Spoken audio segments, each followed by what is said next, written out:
প্রিয় শিক্ষার্থীবৃন্দ, কেমন আছো তোমরা? আমরা আলোচনা করতেছিলাম সরলরেখা চ্যাপ্টারে আমরা ধীরে ধীরে চ্যাপ্টার ই পর্যন্ত চলে এসেছি। আমরা লাস্ট ক্লাসে চ্যাপ্টার ই এর বেসিক কনসেপ্ট আলোচনা করেছিলাম। আজকেও আমরা চ্যাপ্টার ই এর বেসিক কনসেপ্ট আলোচনা করব। তোমরা জানো এই চ্যাপ্টারে অনেকগুলো ফর্মুলা আছে। আমরা এই ফর্মুলাগুলো ডিসকাস করার পরেই তারপরে ম্যাথসে যাব। তো প্রিয় শিক্ষার্থীবৃন্দ, আমাদের লাস্ট ক্লাসে যদি কোনো প্রবলেম থেকে থাকে এটা আমাকে কমেন্ট বক্সে জানাও, আমি তোমাদের আনসার করব। প্রিয় শিক্ষার্থীবৃন্দ, তো তাহলে আমরা শুরু করে দিই। প্রিয় শিক্ষার্থীবৃন্দ, আজকে আমরা এখান থেকে শুরু করতেছি। দেখো, এক্স অক্ষের সমান্তরাল সরলরেখার সমীকরণ y=b। এটা হচ্ছে একটা এক্স অক্ষ আর এটা হচ্ছে এক্স অক্ষের সমান্তরাল সরলরেখা। তাহলে এই সরলরেখাটা এক্স অক্ষ থেকে কত দূরে আছে? বি দূরত্বে আছে। সেই জন্য এই রেখার সমীকরণ হবে y=b। একইভাবে ওয়াই অক্ষের সমান্তরাল সরলরেখার সমীকরণ, এইটা হচ্ছে আমাদের ওয়াই অক্ষ। এই রেখার সমান্তরাল হচ্ছে আমাদের এই রেখাটা, এটা। তা এই রেখাটা আমাদের দেখা যাচ্ছে কি ওয়াই অক্ষ থেকে এ দূরত্বে আছে। তাহলে এই রেখার সমীকরণ হবে x=a। এর পরবর্তীতে আসে যে মূলবিন্দুগামী সরলরেখার সমীকরণ কি y=mx। দেখো, এটা হচ্ছে আমাদের এক্স অক্ষ, এটা হচ্ছে আমাদের ওয়াই অক্ষ।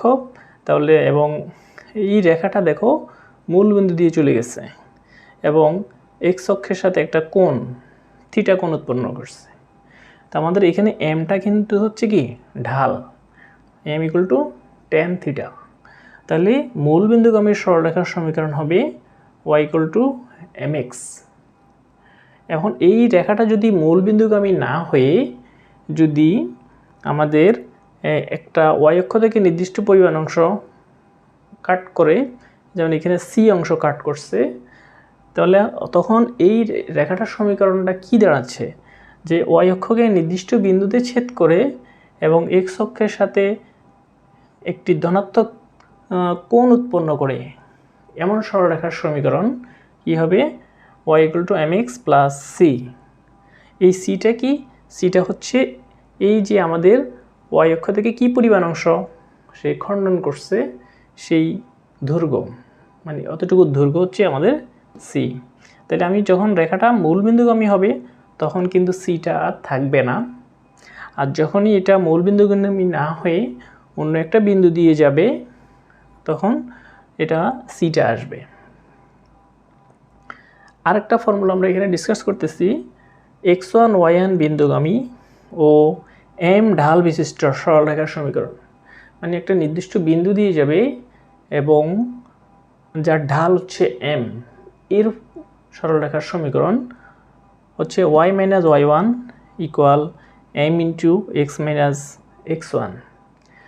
এখন এই ফর্মুলাগুলো কিন্তু প্রত্যেকটাই আমাদের, যদিও না আমরা ইন্টারমিডিয়েট ক্লাস করতেছি, প্রত্যেকটা আমাদের 9-10 লেভেলে হায়ার ম্যাথসে আছে, স্থানাঙ্ক জ্যামিতিতে। প্রিয় শিক্ষার্থীবৃন্দ,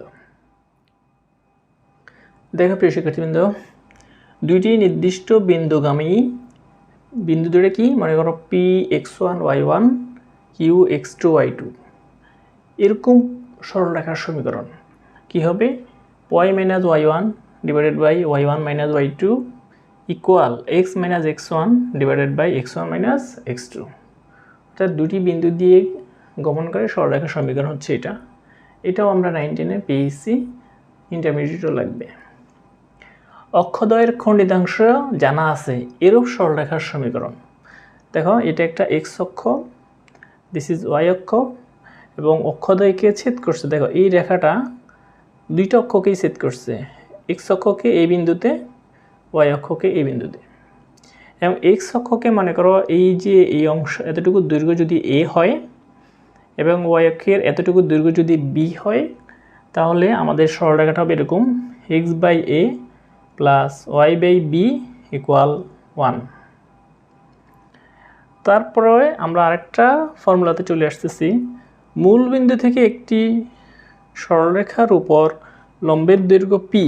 দেখো, আমরা এখানে ফিগারটা ড্র করছি, এই যে দিস ইজ এক্স অক্ষ, দিস ইজ ওয়াই অক্ষ, এবং মূল বিন্দু থেকে এই রেখাটার উপরে এখানে একটা রেখা আছে, সরলরেখা, এই রেখার উপরে একটা লম্ব টানছে, দেখো এই লম্বের দৈর্ঘ্য পি দেওয়া আছে, এবং এক্স অক্ষের ধনাত্মক দিকের সাথে আলফা কোণ উৎপন্ন করে। দেখো এই রেখাটা, এই লম্বটা এক্স অক্ষের সাথে আলফা কোণ উৎপন্ন করছে। এরূপ সরলরেখার সমীকরণ হবে কি, x cos alpha plus y sine alpha equal p. এর পরবর্তীতে আরেকটা ফর্মুলা আছে, একটি নির্দিষ্ট বিন্দু মনে করো সেটা হচ্ছে কি x1 y1 দিয়ে যায় এবং এক্স অক্ষের ধনাত্মক দিকের সাথে থিটা কোণ উৎপন্ন করে।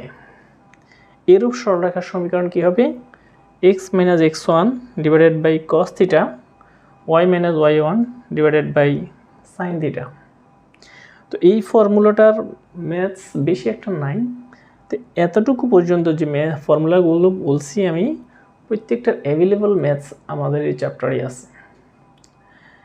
তো এর পরেও আরও দু একটা ফর্মুলা আছে, আমরা এই ক্লাসে আর সেটা ডিসকাস করব না, এটা পরবর্তী আমরা ক্লাসে ডিসকাস করব শিক্ষার্থীবৃন্দ। তো শিক্ষার্থীবৃন্দ আজকে এতটুকুই। প্রিয় শিক্ষার্থীবৃন্দ আজকে তাহলে এতটুকুই। আমরা যতটুকু বেসিক কনসেপ্টগুলো ডিসকাস করলাম, এতটুকুর মধ্যে যদি তোমাদের কোনো প্রবলেম থেকে থাকে এটা আমাকে কমেন্ট বক্সে জানাবে, আমি তোমাদের আনসার করব। তো প্রিয় শিক্ষার্থীবৃন্দ আমরা আগামী ক্লাসে ম্যাথসে চলে যেতে পারবো।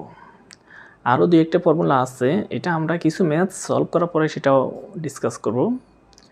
তো প্রিয় শিক্ষার্থীবৃন্দ আমার ভিডিওগুলো দ্রুত পাওয়ার জন্য আমার চ্যানেলটাকে সাবস্ক্রাইব করে নেবে এবং তোমাদের বন্ধুদের মাধ্যমে শেয়ার করবে, যাতে সবাই এর সুফল ভোগ করতে পারে। তো প্রিয় শিক্ষার্থীবৃন্দ ধন্যবাদ সবাইকে।